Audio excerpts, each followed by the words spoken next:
Hi dears, എല്ലാവർക്കും സുഖല്ലേ? അപ്പോൾ അത്തൊക്കെയായി. ഇനി ഓണത്തിന് കുറച്ച് നാളുകൾ മാത്രമല്ലേ ഉള്ളൂ. അപ്പോൾ സദ്യയിലെ ഏറ്റവും പ്രധാനപ്പെട്ട വിഭവമായ ഒരു സാമ്പാർ ഉണ്ടാക്കാൻ എന്തൊക്കെ പണിയല്ലേ. അപ്പോൾ ഇതുപോലുള്ള സാമ്പാർ പൊടി ഉണ്ടാക്കി വെച്ചാൽ നമുക്ക് സദ്യ ഏറ്റവും എളുപ്പത്തിൽ തന്നെ ഉണ്ടാക്കാം.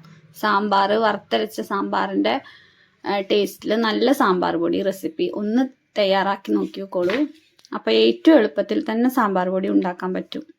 അപ്പോൾ വീഡിയോയിലേക്ക് പോകുന്നതിന് മുമ്പായിട്ട് ആരെങ്കിലും സബ്സ്ക്രൈബ് ചെയ്യാതെ കാണുന്നവരാണെങ്കിൽ ഒന്ന് സബ്സ്ക്രൈബ് ചെയ്ത് സപ്പോർട്ട് ചെയ്തേക്കണേ. അപ്പോൾ തൊട്ടടുത്തുള്ള ബെല്ലൈക്കൺ കൂടി ഒന്ന് എനേബിൾ ചെയ്ത് വെക്കാൻ മറക്കരുത്. എന്നാലേ ഞാനിടുന്ന വീഡിയോ നോട്ടിഫിക്കേഷൻ നിങ്ങൾക്ക് കിട്ടുള്ളൂ. പിന്നെ ലൈക്കും ഷെയറും കമൻറ്റും ഒന്നും ചെയ്യാൻ ആരും മറക്കരുത് കേട്ടോ. സാമ്പാർ പൊടി ഉണ്ടാക്കുമ്പോൾ നമ്മൾക്ക് ഏറ്റവും കൂടുതൽ വേണ്ടത് മല്ലിയാണ്. അപ്പം ഞാനിവിടെ അതിനായിട്ട് 400 ഗ്രാം മല്ലിയാണ് എടുത്തിട്ടുള്ളത്.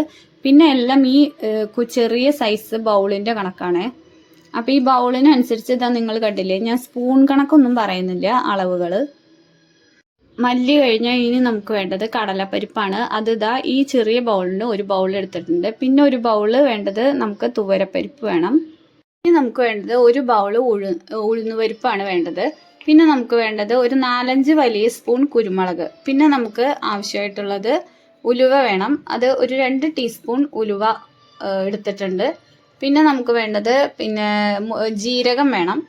പിന്നെ കുറച്ച് വെളുത്തുള്ളി, സാദാ ജീരകമാണ് കേട്ടോ എടുത്തിട്ടുള്ളത്. പിന്നെ വെളുത്തുള്ളി തൊലി കളഞ്ഞത് ഒരു 10-15 അല്ലി. പിന്നെ ഇതാ ഉണങ്ങിയ കറിവേപ്പില കൂടി ഞാൻ എടുത്തിട്ടുണ്ട്. പിന്നെ കായം.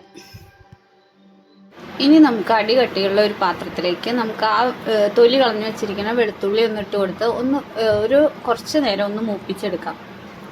അപ്പം നമ്മുടെ വെളുത്തുള്ളിയൊക്കെ നന്നായിട്ട് ഇതാ മൂത്ത് വന്നിട്ടുണ്ട്. ഇനി നമുക്ക് അതിലേക്ക് എടുത്ത് വെച്ചിരിക്കുന്ന മല്ലി കൂടി ഇട്ട് കൊടുത്ത് നന്നായിട്ട് മൂപ്പിച്ചെടുക്കാം. മല്ലി ഇതാ നല്ല ഗോൾഡൻ നിറമാവണ വരെ മൂപ്പിച്ചെടുക്കണം. മല്ലിയിലൊക്കെ ഒരുപാട് അഴുക്കുള്ളത് കൊണ്ട് കഴുകി ഉണക്കി വൃത്തിയാക്കാൻ എപ്പോഴും ശ്രദ്ധിക്കണേ. എന്നിട്ട് കഴുകി ഉണക്കി വെച്ചിരിക്കുന്ന മല്ലിയാണ് ഞാനിതിപ്പോൾ വറക്കാനായിട്ട് ഉപയോഗിച്ചിട്ടുള്ളത്.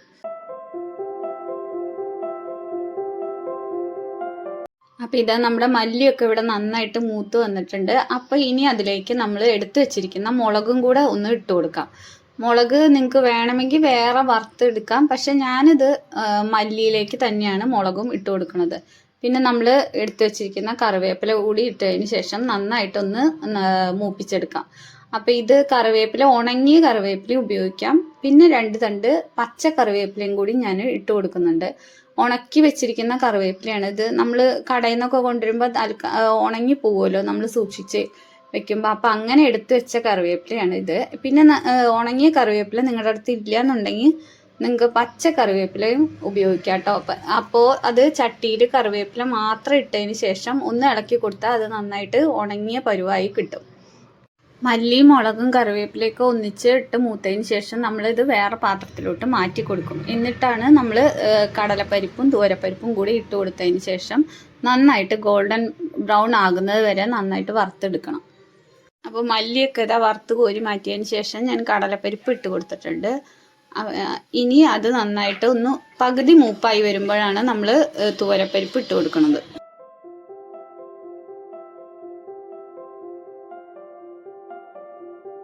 കടലപ്പരിപ്പ് ഒന്ന് ചെറുതായി മൂത്ത് തുടങ്ങുമ്പോൾ നമ്മൾ ഇതാ തുവരപ്പരിപ്പ് ഇട്ട് കൊടുത്ത് നന്നായിട്ട് രണ്ടും കൂടെ മിക്സ് ആക്കിയിട്ട് ഗോൾഡൻ ബ്രൗൺ ആവുന്ന വരെ ഒന്ന് വറുത്തെടുക്കുന്നുണ്ട്.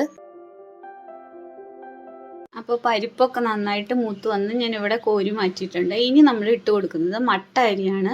അപ്പോൾ ഇൻഗ്രീഡിയൻസ് ആദ്യം കാണിച്ചപ്പോൾ ഞാൻ മട്ട അരിയൊക്കെ കാണിക്കാൻ വിട്ടുപോയിരുന്നു. ഏതെങ്കിലും ഒന്ന് വിട്ടുപോയിട്ടുണ്ടെങ്കിൽ നിങ്ങൾ വീഡിയോൻ്റെ ഇടയിൽ കാണുമ്പോൾ അറിയാലോ. അപ്പോൾ ഈ അരിയുടെ പാകം എന്ന് പറയണത് അരി ഇങ്ങനെ പൊട്ടി വരില്ലേ, പണ്ട് അരിമണിയൊക്കെ വറുത്ത് കഴിക്കുമല്ലോ, അത് ആ പരുവാവണം. എന്നിട്ടാണ് ഇതിന് കോരി മാറ്റേണ്ടത്. ഇനി നമുക്ക് ഇതിലേക്ക് കുറച്ച് ഉഴുന്നുപരിപ്പ്, നമ്മൾ എടുത്ത് വെച്ചിരിക്കുന്ന ഉഴുന്നുപരിപ്പും കൂടെ ചേർത്തിട്ട് വറുത്തെടുക്കാം. ഇത് ഓരോ ഇൻഗ്രീഡിയൻസിനും ഓരോ മൂപ്പായത് കാരണം നമ്മൾ ഇത് സെപ്പറേറ്റ് ആയിട്ട് തന്നെ വറുത്തെടുക്കാൻ ശ്രദ്ധിക്കണം. ചട്ടി നന്നായി ചൂടായിരിക്കുന്നത് കൊണ്ട് തന്നെ നന്നായിട്ട് ഇളക്കി കൊടുക്കാൻ ശ്രദ്ധിക്കണേ. ഒരിക്കലും കരിഞ്ഞു പോകരുത്. പെട്ടെന്ന് തന്നെ ഇത് നന്നായിട്ട് മൂത്ത് കിട്ടും. ചട്ടി ഒരുപാട് ചൂടായി കിടക്കുകയല്ലേ. അപ്പോൾ ഇങ്ങനെയൊക്കെ സാമ്പാർ പൊടി ഉണ്ടാക്കി വെച്ചാൽ ഇത് ഒരു 1-1.5 മാസം വരെ കേടുകൂടാതെ ഇരിക്കും. അപ്പോൾ ഞങ്ങൾ ഉണ്ടാക്കുമ്പോൾ അത് ഒരുപാട് ക്വാണ്ടിറ്റിയിൽ ഉണ്ടാക്കാൻ ശ്രദ്ധിക്കാറുണ്ട് കേട്ടോ. അപ്പോൾ ഇനി ഇതാ അതും കൂടെ വറുത്ത് കോരി, ഉഴുന്നും കൂടെ വറുത്ത് കോരിയിട്ടുണ്ട്. ഇനി നമുക്കിതിലേക്ക് കുരുമുളകും ജീരകവും കൂടി ഇട്ട് കൊടുക്കാം.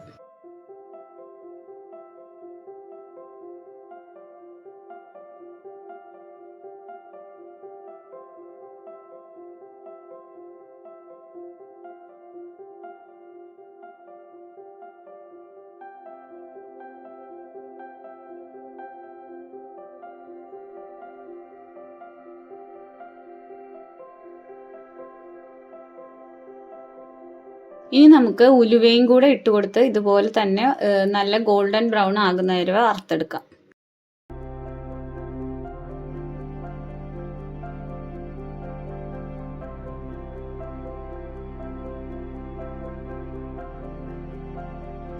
അപ്പോൾ ഇത് എല്ലാം നമ്മൾ മൂപ്പിച്ചെടുത്ത് ഇതാ ചൂടാറാനായിട്ട് മാറ്റി വെച്ചിട്ടുണ്ട്.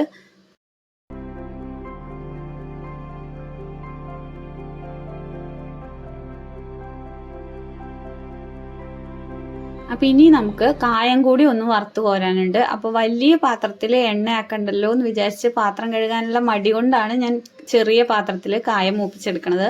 നിങ്ങൾക്ക് വേണമെങ്കിൽ അതിൽ തന്നെ അതേ ചട്ടിയിൽ തന്നെ എണ്ണ ഒഴിച്ച് മൂപ്പിക്കാവുന്നതേ ഉള്ളൂ. അപ്പം എനിക്ക് പാത്രം കഴുകാൻ വളരെ മടിയാണ്, അതുകൊണ്ടാണ്.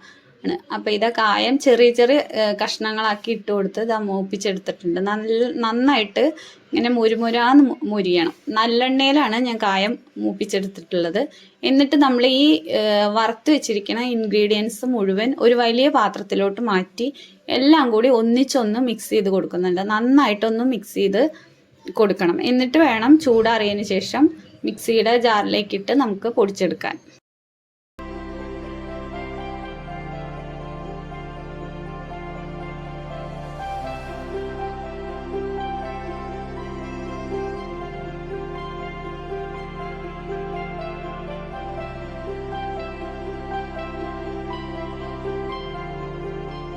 അപ്പം നമ്മളെ സദ്യ സാമ്പാർ പൊടി ഇവിടെ റെഡിയായി വന്നിട്ടുണ്ട്. ഇനി നമുക്ക് നന്നായിട്ട് തന്നെ ഇത് പൊടിച്ചെടുക്കാൻ ശ്രദ്ധിക്കണം. നല്ല നൈസ് പൊടിയായിട്ട് തന്നെ വരണം.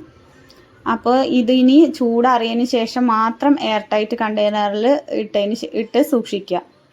നല്ല സാമ്പാർ പൊടി ഇവിടെ റെഡിയായി വന്നിട്ടുണ്ട്. തരിയില്ലാതെ നല്ല നൈസായി പൊടിക്കാൻ എപ്പോഴും ശ്രദ്ധിക്കണം.